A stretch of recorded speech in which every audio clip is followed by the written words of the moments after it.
E saiba que Deus vai continuar te usando aqui nesta terra e Deus é contigo, assim como também com sua família, em nome de Jesus. Diácono Samuel aqui para orar. A igreja pode ficar no seu lugar e interceder por João Batista em nome de Jesus. Meus irmãos, com a paz do Senhor. A paz do Senhor. Vamos orar. Pai, no nome de Jesus, queremos colocar em tuas mãos, Senhor, teu mensageiro, teu filho, e nesta noite, Pai, vai pregar a tua palavra. Senhor, o Senhor já tem colocado a tua palavra no coração do teu filho. Usa ele, meu Pai, de uma forma poderosa, como o Senhor nunca usou, meu Pai, para falar aos nossos corações tudo aquilo que o Senhor deseja. Meu Pai, no nome de Jesus, que nós possamos guardar a tua palavra no nosso coração e colocá-la em prática nas nossas vidas. Meu Deus, em nome de Jesus eu te peço e agradeço. Amém. Glória a Deus. Glória a Deus. Bem, meus queridos irmãos, com muita alegria nós queremos cumprimentar a todos com a paz do Senhor. A paz do Senhor. Muito feliz em retornar a esta casa, em rever vocês, né? Vai fazer assim 12 meses, né? Ainda que a gente saiu daqui, muito recente, né? O pastor Carlos Augusto, né? Assumiu dia 22 de janeiro, dia 23, a gente foi ali para Igapó 2, setor 27. Aí o povo disse, mas vamos, vocês foram para tão longe, mas Deus mandou, irmão. Quem é a gente para ir contra a vontade de Deus? Eu nunca imaginei de me congregar em Igapó 2 e de estar me congregando com o pastor Estevão, o qual eu quero trazer um abraço do nosso pastor Estevão, coordenador do setor 27, pastor de Igapó, ao pastor Augusto e toda a sua equipe, os irmãos obreiros, a congregação de Estrela da Manhã. Quando ele nos fez o convite de estarmos aqui, ele disse, João, é cedo ou dá para te fazer o convite? Eu disse, rapaz, se você fizesse antes, eu ia, porque tanto Milena como Micael só falam de Estrela da Manhã. A gente saiu de Estrela da Manhã, mas Estrela não saiu da gente. Aproveitar que o pastor está chegando, um abraço para o pastor Estevão e o pastor Augusto. Ele pediu que a gente fizesse menção do abraço ao Senhor. E aí, a gente já está com muita saudade dos irmãos aqui, porque Estrela é uma igreja que marca a gente, né, irmãos? Foi um ano, mas foi um ano muito intenso, foi um ano muito abençoado. Foi um ano aqui onde a gente aprendeu muito com os irmãos, aprendeu muito com essa igreja. Eu acredito que na medida do possível a gente contribuiu com a igreja, né? E a gente tem essa igreja aqui guardada no nosso coração, viu? Então, por onde a gente for, pode ter certeza que a gente vai carregar o nome de Estrela, porque vocês são a bênção de Deus na vida das pessoas que passam aqui por esta casa, tá certo? Meus irmãos, quando Deus fez o convite, alguém também eu quero agradecer, né? E agradecer também as palavras honrosas a qual ele proferiu aqui, falou a nosso respeito. A gente ficou muito feliz e Deus tinha colocado uma mensagem no nosso coração, mas até então a gente não tinha tido a oportunidade de pregar essa mensagem. E quando ele nos fez o convite, o Senhor me fez lembrar dessa palavra e eu quero compartilhar com os irmãos aqui nesta noite, em nome de Jesus, que se encontra na carta que Paulo escreveu aos Coríntios.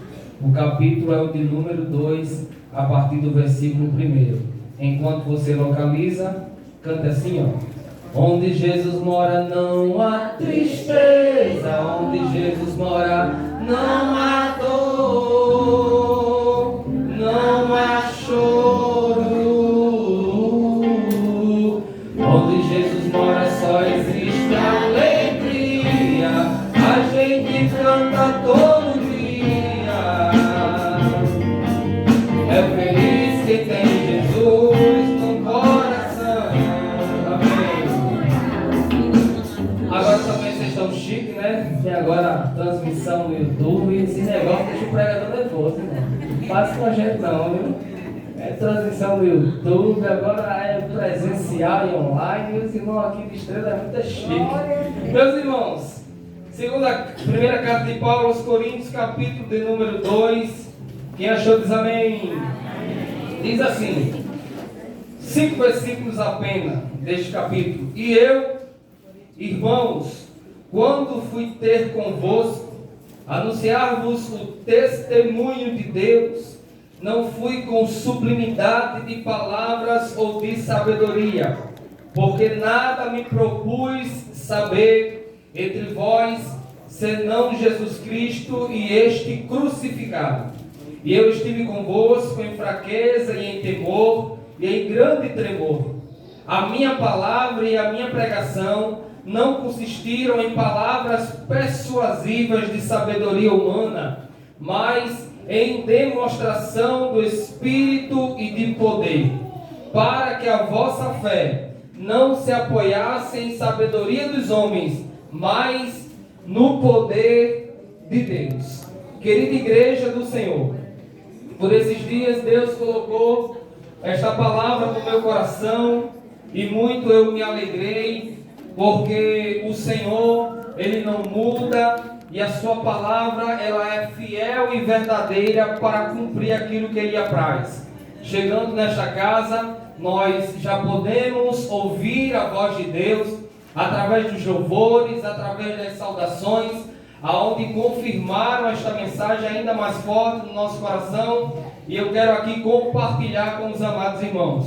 O texto que a gente leu, que está encontrado aqui em uma das cartas que o apóstolo Paulo escreveu à igreja de Coríntios, essa igreja que a narrativa de Atos dos Apóstolos, capítulo 18, versículo 11, vai falar que Paulo, estando nesta igreja aproximadamente 18 meses, 1 ano e 6 meses, ali ele esteve e fundou esta igreja. E para entendermos o capítulo 1, o capítulo 2 de 1 Coríntios, precisamos entender o capítulo 1. E a partir do versículo 4 do capítulo 1, Paulo vai iniciar essa carta, trazendo algumas observações à igreja de Coríntios e alguns elogios muito importantes àquele povo. A igreja de Coríntios, irmãos, era uma igreja que todo pregador queria pregar, porque era uma igreja onde havia uma manifestação dos dons espirituais, era uma igreja fervorosa, era uma igreja que buscava os dons espirituais,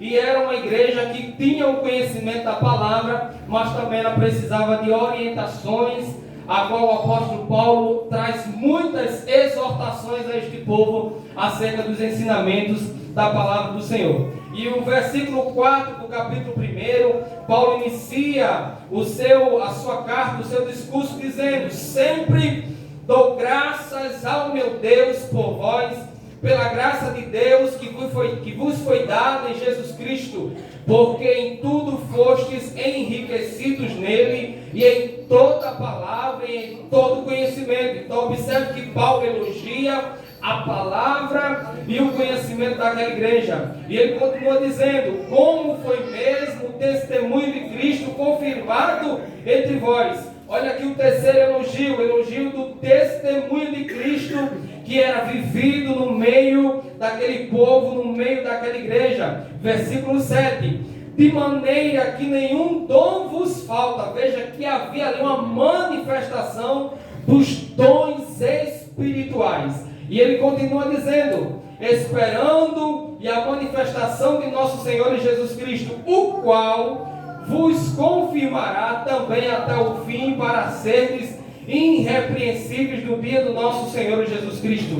Fiel é Deus, pelo qual foste chamado para a comunhão do seu Filho Jesus Cristo, nosso Senhor. Então observe, irmãos, que do versículo 4 até o versículo 9, Paulo traz elogios àquela igreja. Paulo vai elogiar aquele povo, a palavra, o testemunho manifesto de Cristo no meio daquela igreja, o conhecimento que aquele povo tinha da palavra. Então Paulo vai trazer lindos elogios àquele povo. Mas do versículo 10 em diante, Paulo vai dizer o seguinte: rogo-vos, pois, porém, irmãos, pelo nome de nosso Senhor Jesus Cristo, que digais todos uma mesma coisa, que não haja entre vós disseções, antes sejais unidos em um mesmo sentido, em um mesmo parecer. Então observe que Paulo ali traz agora uma exortação àquele povo acerca da falta de união que tinha naquela igreja. E a gente observa que Coríntios se destaca por esta falta de união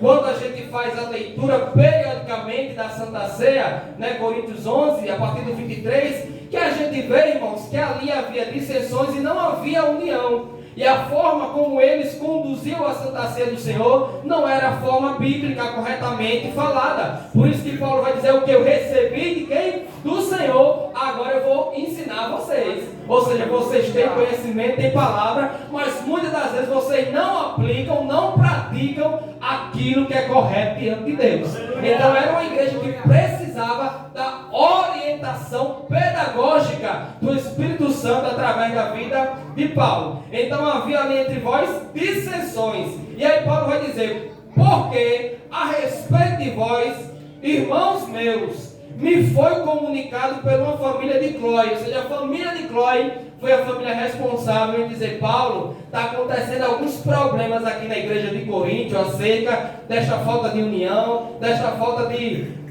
comunhão entre os irmãos. Por isso que Paulo vai escrever Coríntios 13, que é o texto do amor. Paulo vai falar da unidade da igreja, e ele assemelha isso ao corpo de Cristo. Ou seja, estava faltando isso, uma união entre aquela igreja, entre aquele povo, e esta família foi responsável para falar a Paulo aquilo que estava acontecendo. E aí Paulo vai dizer, após saber da família de Cloé, que há contendas entre vós. Aí ele diz no versículo 12: quero dizer com isso que cada um de vós diz: eu sou de Paulo, eu sou de Apolo, eu de Cefas, que é Pedro, e eu de Cristo. Observe, irmãos, a divisão na igreja de Corinto estava tão grande que eles estavam tomando partido. Era como se fossem 4 facções dentro da igreja. Um grupo era de Paulo, um grupo era de Pedro, um grupo era de Cristo, outro grupo era de Apolo. Não que estes personagens vieram para fazer divisão nenhuma. Pelo contrário, Paulo, ele ratifica tanto a união da igreja em Cristo, que ele diz: eu plantei, Apolo regou, mas Jesus, mas Deus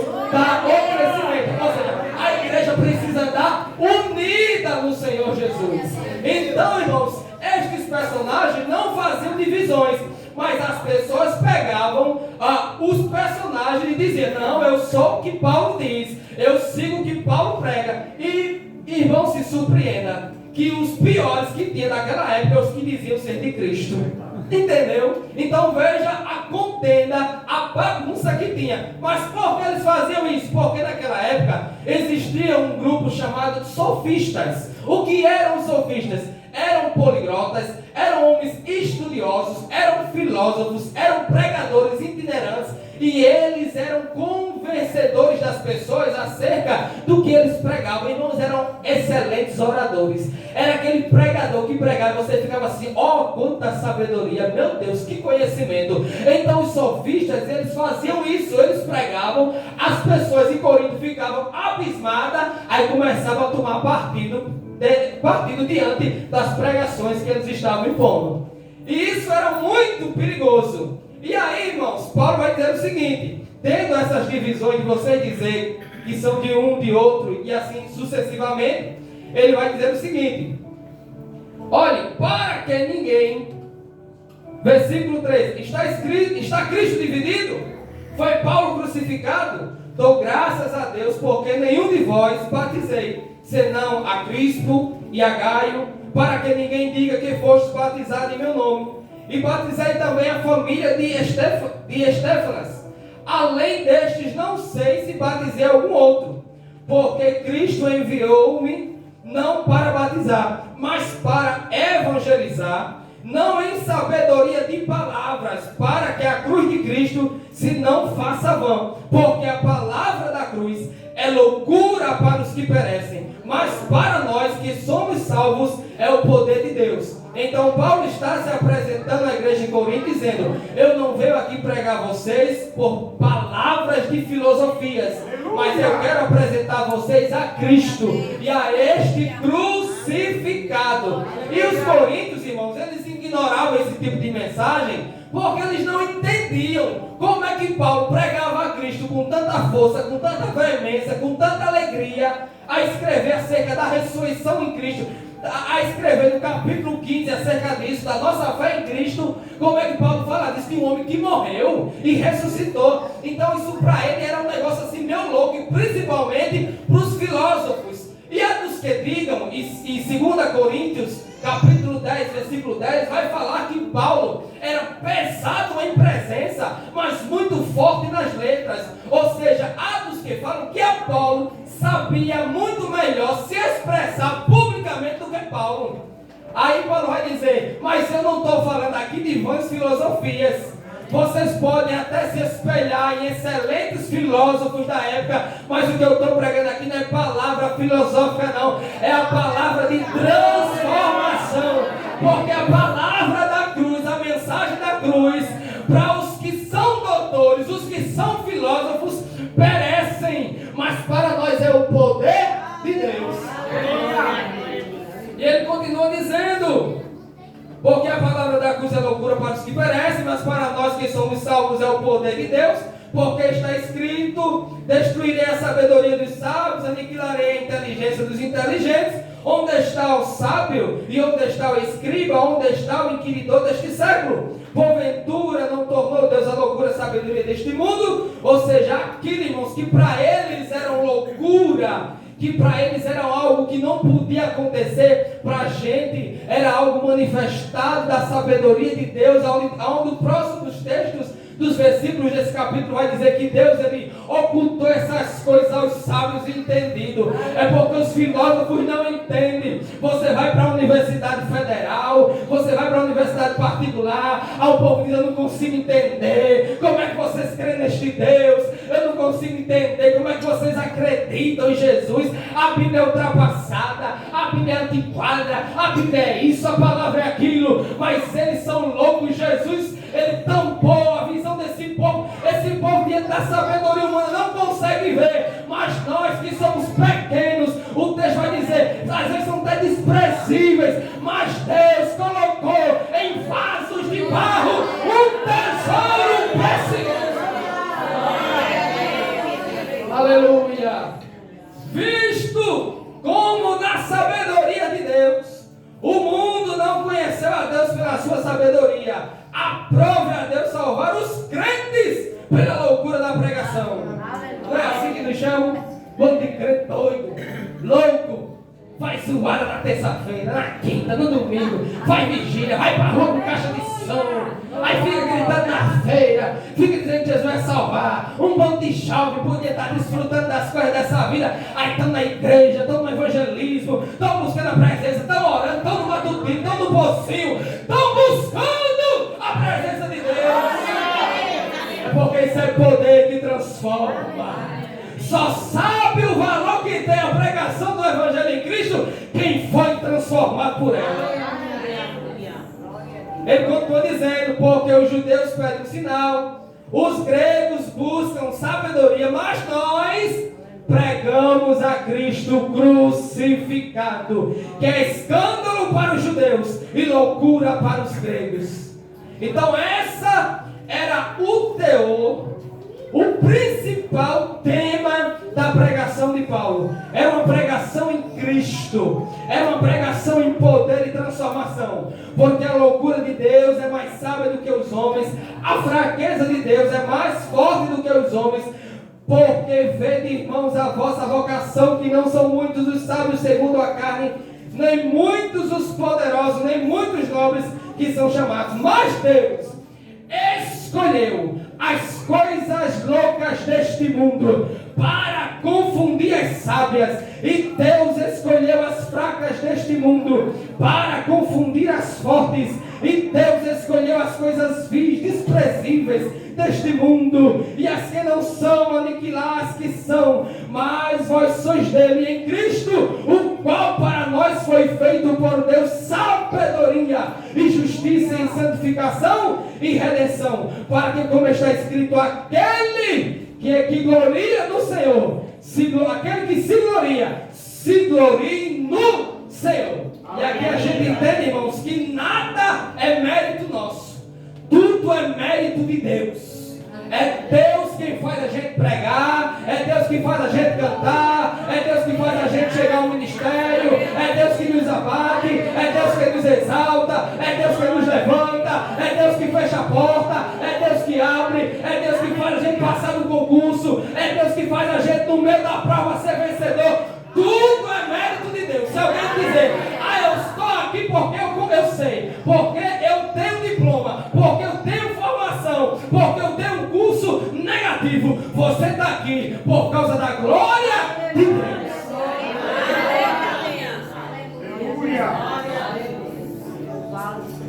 E aí, irmãos, quando Paulo faz essa explanação do capítulo 1, aí Paulo chega no capítulo 2 dizendo o seguinte: e eu, irmãos, quando fui ter convosco, anunciai-vos o testemunho de Deus, não fui com sublimidade de palavras e de sabedoria. Observe a pregação de Paulo. É este tipo de pregação que nós devemos pregar hoje nas igrejas.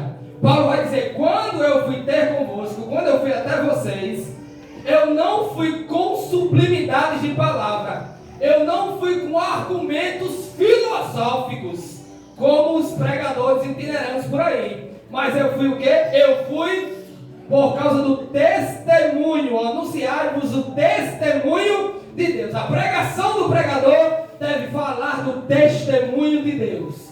E qual é o testemunho de Deus? É o testemunho no seu Filho. A mensagem do pregador, irmãos, deve ser uma mensagem que paute Cristo.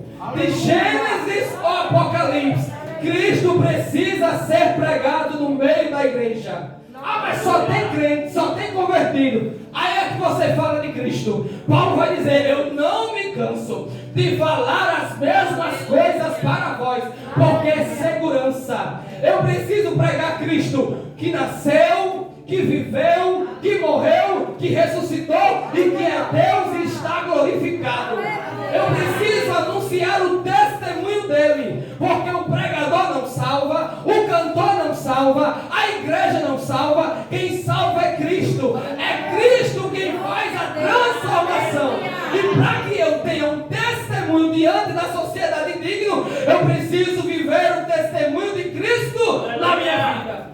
Então Paulo está dizendo: aqui hoje não tem filosofia, aqui hoje não tem conversa de carochinha, não tem utopia, aqui tem palavra de Deus. Cristo veio ao mundo, foi rejeitado por nós, mas Ele morreu e nos dá direito à eternidade.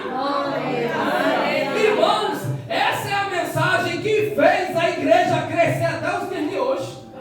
Aí eu não sei porque tem pregador que se preocupa mais em falar palavras difíceis, em argumentar jargões difíceis, em trazer uma novidade bíblica. Não, olha, porque eu estava orando e Deus me revelou e eu quero trazer aqui um negócio novo, diferente. Não, irmão, a fórmula do evangelho já está pronta. Não precisa você querer implementar outra coisa mais não. Certa vez eu ouvi o secretário da nossa igreja, o pastor Rubem Varano, falar uma coisa, e eu já falei isso aqui para vocês. E ele dizia o seguinte: olha, a fórmula do evangelho já está pronta, ela já foi formalizada. Se você quiser implementar, acrescentar qualquer outra coisa, isso é maldição, porque está escrito: ainda que um anjo do céu desça e pregue outro evangelho que não seja esse, tenha isso como maldito. Ou seja, a água, a fórmula já existe, é H2O. Se você botar uma molécula a mais ou menos de oxigênio ou hidrogênio, vira água oxigenada, mata. Se você beber, vai morrer. Agora, se você beber da água da palavra, você vai viver a próxima. A preocupação de Paulo não era com argumentações filosóficas, não era falar difícil. E olha que Paulo tinha, viu? Paulo tinha gabarito para falar, porque Paulo debatia, era no Areópago, era num lugar assim, olha, altamente conceituado da época, era filósofo, era as maiores autoridades dentro do contexto de sabedoria. Paulo conversava com eles, meu irmão. Paulo falava das coisas dele. Então Paulo tinha argumento. Mas o bom pregador não se preocupa em aparecer, em mostrar os seus conhecimentos teológicos, não. O bom pregador, ele vai pregar Cristo. Olha, querido, você que está aqui esta noite, sabe de uma coisa? Cristo morreu por você, Cristo quer lhe transformar, Cristo quer lhe salvar, Cristo quer lhe dar uma vida nova. É isso, irmão. E o resto deixa que Jesus faz.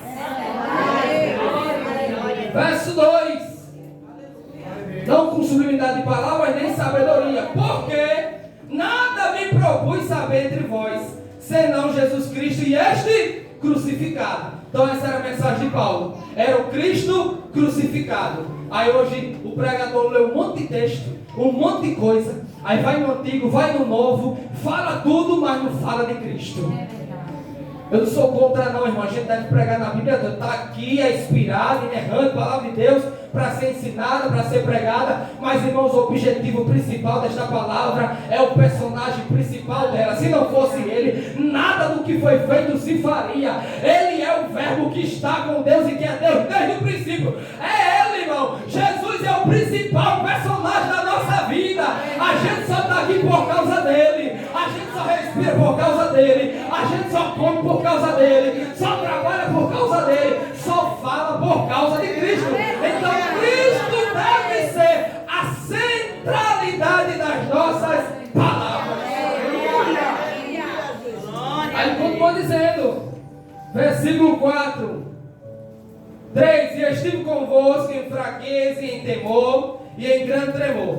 A minha palavra e a minha pregação não consistiram em palavras persuasivas de sabedoria humana, mas em demonstração no Espírito de poder. Observe o que ele está dizendo. Eu não vim para cá pregar para vocês e trazer palavras persuasivas. Hoje o que mais tem em púlpitos é pregadores com palavras persuasivas. Faça isso! Diga isso! Pega na mão do teu irmão! Agora toca nele! Não, ele não está entendendo não, né? Não deu glória porque ele não está entendendo. Isso é palavra persuasiva! Você não faz o que você quer no culto. Você faz o que o pregador quer que você faça. Aleluia. Vai! Pegou não? Pegou ali! Irmãos, isso não existe! Paulo não prega isso! Pedro não prega isso! Cristo nunca pregou isso! Você vai ter que vir para a igreja com o coração quebrantado para adorar Jesus e sentir a presença dele! E está pegando o que ligam aqui. Glória a Deus. Aleluia. É o texto, está dizendo: a minha palavra e a minha pregação não consistem em palavras persuasivas. E achando pouco, sabe o que é que esses pregadores fazem? E eu fico assim, irmãos, estarrecido. Me permita. É saber que muitos deles ainda pregam nos púlpitos da Assembleia de Deus, por falta de alguns pastores não ter o conhecimento da nossa palavra. Agora, se pegar um pastor arrochado, que nem aqui de Estrela, pastor Augusto, o camarada não faz essas mungangas não, viu? Vai, pastor. Vai não. Aí pega uns camaradas, sabe? Que não gosta de estudar muito a Bíblia. Aí faz um sarafatel. E dá posta na internet. Lá, Estrela da Manhã. Foi pouco, foi fogo, foi pipoco. Aí olha só. Meu irmão, a glória aqui é para Jesus. Se Jesus batizar aqui a glória dele, se Jesus renovar a glória dele, se Jesus salvar a glória dele, a glória é de Jesus. Aí se insiste tanto na persuasão que na hora do convite é a hora que eu fico doente. É um apelo. Pense no apelo. Chama não. Só falta lhe arrastar.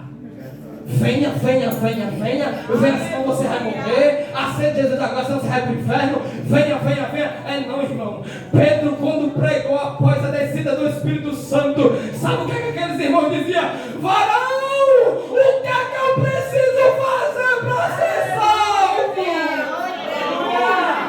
Porque a palavra de Deus gera transformação na nossa vida, irmão.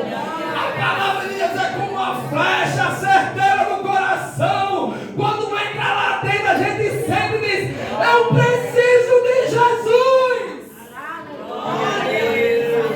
Porque quem convence o pecador da justiça, do juízo, é o Espírito Santo de Deus.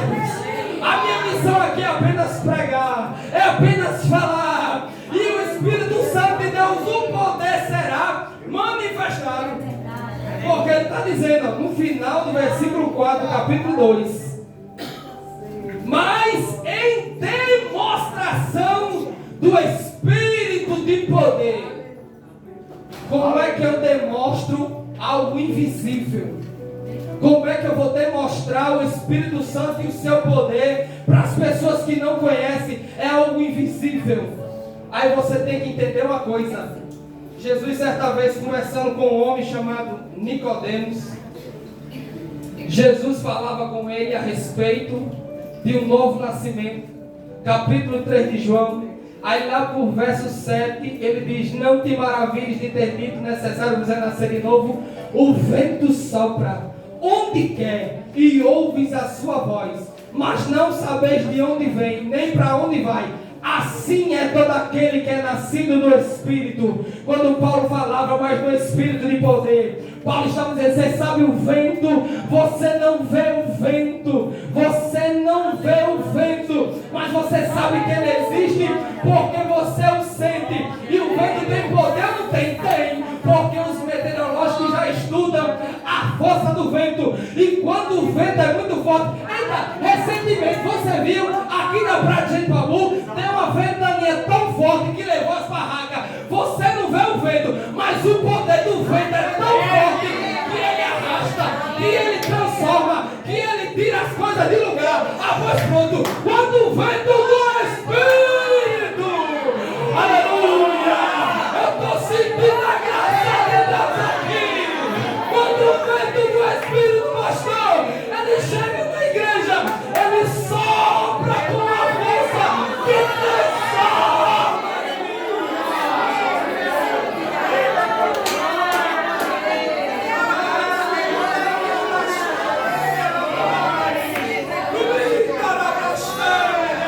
É o vento que sopra. E quando o vento sopra, línguas estranhas são ouvidas.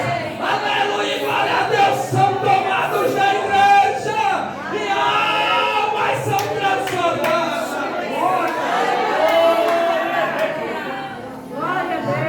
É o poder do vento. Paulo está dizendo: prego é o poder do vento.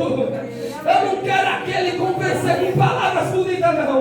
Eu quero lhe convencer com o poder do Espírito Santo. Vamos encerrar, irmão. Já é 8h03. Aleluia, Jesus. Aleluia. Aleluia.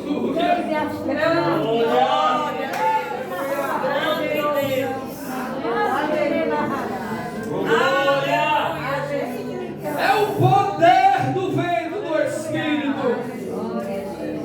Aleluia. Aleluia. Essa deve ser a preocupação do pregador, da palavra que é ministrada. Não se preocupar em convencer ninguém, mas é isso aqui, ó. Mais a demonstração do Espírito e de poder.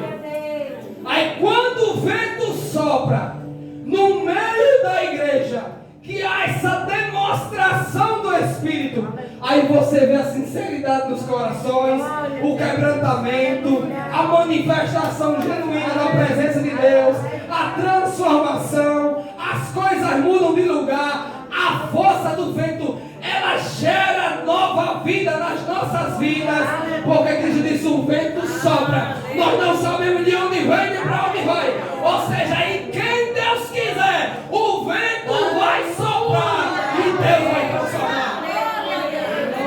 E aí ele encerra dizendo: para que a vossa fé, o crer, não se apoie em sabedoria dos homens, mas no poder de Deus. Quando nós conhecemos a palavra, quando nós praticamos a palavra, a nossa fé, a nossa crença não estará em fábulas e sabedorias humanas, mas está no poder de transformação. Porque as pessoas aceitam Jesus muitas das vezes por causa do meio do teu testemunho, porque o vento soprou na minha e na sua vida. Há uma mudança de vida. Aquele que bebia não bebe mais, aquele que roubava não rouba mais, aquele que mentia não mente mais, aquele que pecava não peca mais, aquele que fazia coisa errada agora não faz mais coisa errada. Por quê? Porque é o poder de Deus que transforma o mais vil pecador. Vocês conhecem a minha história, mas para quem não conhece, papai foi condenado a 8 anos de prisão. Hoje, pastor, se o Senhor for procurar o meu pai, um ex-condenado, Ele foi condenado por formação de quadrilha, porte de armas altamente pesada. Ele foi incriminado em 4 artigos. Mas hoje, depois de 20 anos, se você procurar o irmão João Maria dos Santos, o vento soprou lá na cadeia. E hoje ele não está no presídio. Ele é porteiro da igreja de Brilho Celeste. Porque o vento do Espírito sopra e transforma a vida.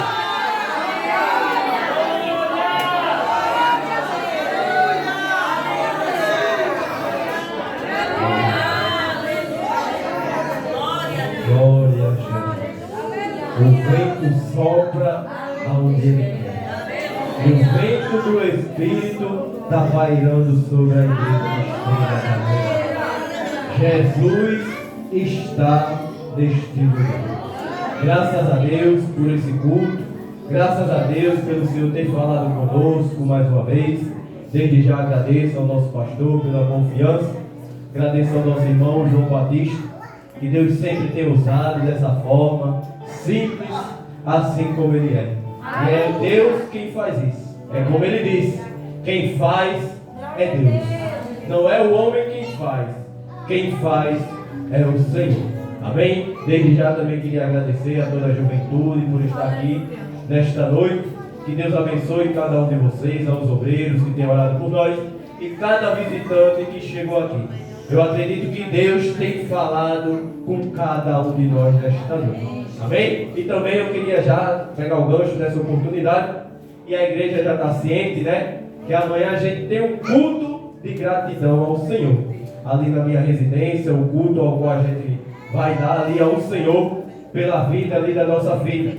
E Ana Rebeca, que Deus tem trazido, Deus tem nos dado, Deus prometeu e Deus cumpriu. Porque Ele é o Deus que promete, dá a promessa e cumpre a promessa. Esse é o Deus que eu e você servem. E Vanessa não tinha chegado aqui ainda, porque ela estava separando a rapadura para amanhã. Porque aí tem uma rapadura e um copo d'água no final. Pode ter certeza que Deus vai estar ali falando conosco mais uma vez. E desde já eu convido a igreja do Senhor, as irmãs, para estar ali louvando ao Senhor. E também essa juventude. Essa juventude está separada para amanhã estar ali louvando ao Senhor. E se faltar, eu vou fazer igual o pastor Marcelo dizia. Eu vou pegar a sandália havaiana e falar com cada um de vocês. Amém? Que Deus abençoe. O nosso trabalho já está no pastor.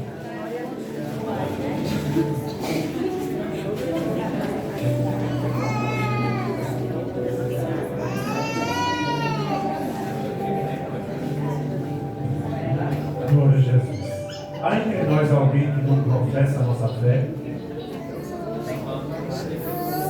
Não. Glória. Eu estou conhecendo a maioria já. Maurício, mais 2 para você cuidar. Viu? Vocês conhecem esse cidadão que está aí atrás, vocês dois de Pernambuco?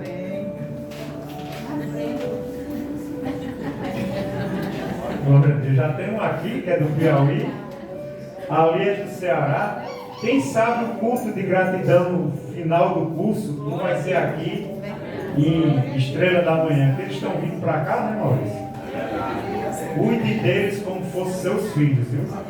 Essa é a recomendação que eu dou, porque eu sei, irmãos, o que é difícil você estar em outro estado, porque vocês ainda não sei se a maioria já passou por isso, mas até a cultura é diferente. Meu filho mais velho, ele fez o curso de aprendiz ali em Olinda. Ele disse, pai, não aguento mais escutar a música lá de Pernambuco, que o pessoal gosta muito de sofrência. Ele disse que não aguentava mais quando ele esteve lá. Mas sejam bem-vindos quando quiserem. Esta casa estará aberta. Aqui não é outro lugar, senão a casa do nosso Pai Celeste. Vocês que são da capital mesmo? Eu sou da capital, né? Esse também é de Fortaleza, né? Do interior do Ceará, mas está aqui Milagre, né? Glória a Deus. Que vocês sejam testemunhos vivos naquele lugar. Amém? Eu ia falar No seu culto amanhã estava anotado aqui, que eu estava dizendo aos irmãos, minha memória já está falhando, irmãos, eu tenho que estar anotando para não me esquecer. Que os irmãos que puderem ir, eu vou fazer um esforço para estar lá. Eu não sei onde é, mas o GPS deve indicar, em nome de Jesus. Haverá cantina hoje. E o cardápio é bem variado. Tem manguzá, sopa e tapioca recheada. Se eu não me engano é frango. Cadê mais? Já sei. Carne do sol. Carne de sol. De frango. Tem de frango e carne de sol. O valor é R$5. Tem manguzá e sopa também. Amanhã ele já falou sobre a sua seu culto de gratidão. Irmãos, é importante a gente agradecer a Deus por tudo. Terça-feira nós teremos aqui culto de oração e de testemunhos. Quarta-feira continua a campanha, né, irmãs? Do círculo de oração. Se Deus quiser, nessa quarta eu venho. Para Deus nada é impossível. Na quinta-feira, alguém tem dúvida aqui que Deus mandou eu falar em Coríntios?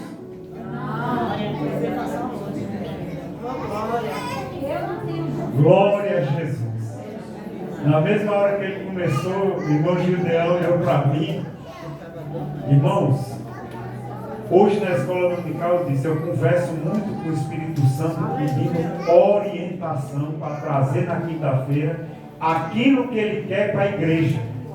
E hoje o nosso amado adiantou o final do capítulo 1 e o início do capítulo 2 de uma forma muito profunda. E continue assim, viu, João? Porque tem pregador, irmãos, eu estava falando na escola dominical. Olhe para o seu lado e diga que ele é uma bênção. Aí está um bêbado do seu lado. Como é que você vai dizer que um bêbado é uma bênção? Por isso que eu não concordo. Agora eu concordo com aqueles que mandam repetir versículos. Quem é professor sabe que a repetição oral você memoriza melhor. Isso aí eu não sou contra, mas jargões deixa para lá. Dia 23, irmãos, o próximo sábado, teremos um encontro com as mulheres, não vou dizer senhoras, mulheres, porque é para todas, na Polo. E olhe para os homens o nome do título aqui do encontro. Entre elas. Ou seja, homem não vai entrar. Porque entre elas deve ser um assunto para as mulheres. Dia 7/4 nós teremos uma feijoada na congregação de... Me ajuda. Rio Jordão, obrigado. Quem puder, irmãos, pode procurar os irmãos aqui do DEPEN, é para ajudar o DEPEN de lá. Eu já disse a ele que quando chegar próximo, eu sou funcionário público também, vocês sabem que só recebe no final do mês. Vocês da PN dá uma vez, dia 15 a mulher já está pagando, né? Dia 13, glória a Jesus por isso, mas eu só recebo no final. Já vou querer para ajudar, irmãos, porque isso é uma forma de você ajudar a igreja e está recebendo algo em troca, né? Vai ter o almoço, as irmãs vão achar bom, porque não vão precisar cozinhar no domingo, no dia 7, não é isso? Irmãos, aqueles que estão pensando em se batizar, é até que dia que pode trazer? 14 desse mês? Não, de abril. Procurar o nosso amado irmão Joabe, para ele colocar o que você tem que trazer de documentação. Se trouxer e for aprovado, nós fazemos a profissão de fé, porque para batismo, nós já estudamos esse trimestre na escola dominical, mas é necessário você saber por que está se batizando. E domingo, sábado, esqueci das crianças, teremos ciclo de oração para as crianças aqui, para a mocidade na Polo, e vai ter ensaio? Sábado não, né? Glória a Jesus. Que as mães tragam, irmãos. Eu até disse aí que eu tinha esquecido, mas eu vou dar. Eu sou fruto de conjunto infantil. Coloquei no grupo, irmãos, irmão Macário já acertou. É o que está circulado lá, sou eu, estou escondidinho, só aparece minha cabecinha. Só a cabecinha pequena que aparece, também se não aparecesse. E hoje eu estou de pé porque eu fui alicerçado nisso. Traga sua criança para o círculo de oração, que você não vai perder. Só vai ganhar com ele no futuro. Amém? Vamos ficar de pé. Vamos convidar o diácono Samuel Neis para fazer a oração final.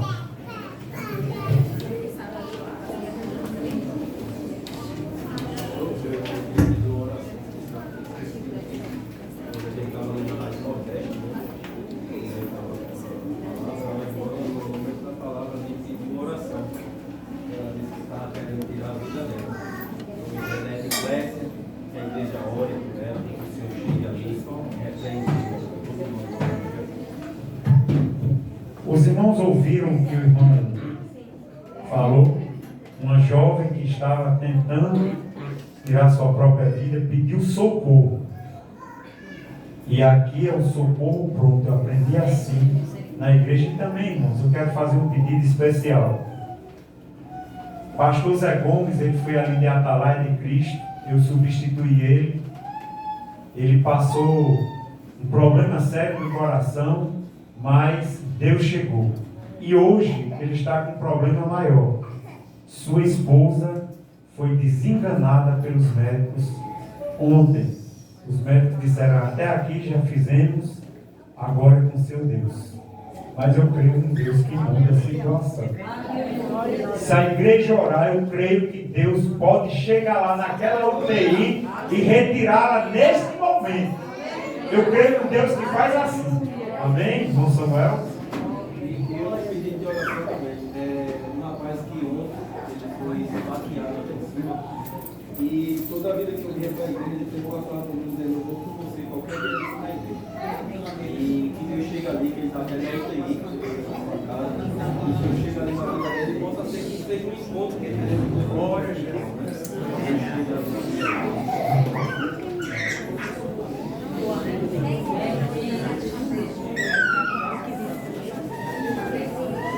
Glorificamos o Pai do Senhor. Vamos orar. Pai, no nome de Jesus, Senhor, nós te louvamos, meu Pai, pela tua bondade, pelo teu amor, pela tua misericórdia. Pai, te louvamos por mais uma vez estarmos aqui na tua casa, Senhor, te adorando, louvando ao Senhor, que é digno de toda a nossa honra e toda a nossa glória. Meu Pai, no nome de Jesus, queremos colocar diante de ti, Senhor, cada um desses pedidos de oração, meu Pai. O Senhor diz em sua palavra que o Senhor é o Deus das causas impossíveis e que ali na cruz, Pai, o Senhor levou sobre si todas as nossas dores, todas as nossas enfermidades e o castigo que nos traz a paz estava sobre ti. Meu Pai, no nome de Jesus, nós cremos, Pai, no teu poder. Sabemos, meu Pai, que o Senhor pode fazer muito mais além daquilo que nós pedimos ou pensamos. Os teus pensamentos estão acima dos nossos pensamentos, os teus caminhos estão acima dos nossos caminhos. Meu Pai, no nome de Jesus, nós colocamos em tuas mãos, pedimos, meu Pai, que o Senhor venha entrar com providência e venha acontecer tudo, Pai, para a honra, para a glória e para o louvor do teu nome. Meu Pai, no nome de Jesus, toma as nossas vidas em suas mãos, nos conceda, meu Pai, uma noite abençoada, leva-nos em paz para os nossos lares e nos dá, meu Pai, uma semana cheia da tua graça e de vitória, em nome de Jesus. Amém. Glória a Deus. Glória a Deus. Eu vi um dos jovens aí de Pernambuco gravando. Se vocês quiserem, vai estar no YouTube, viu? Como é? Igreja Estrela da Manhã 13. Tudo junto. Igreja Estrela da Manhã 13, tudo junto. Estará lá gravado. Que é transmitido ao vivo, não é isso? 13 é o nosso setor, viu? Não é o PT, não. Glória a Jesus, não vamos confundir isso. Vamos receber a bênção, curvar nossas cabeças. Que a graça do Senhor Jesus Cristo, o grande amor de Deus Pai, a comunhão e as consolações do Espírito Santo sejam com todos hoje e para sempre. Amém.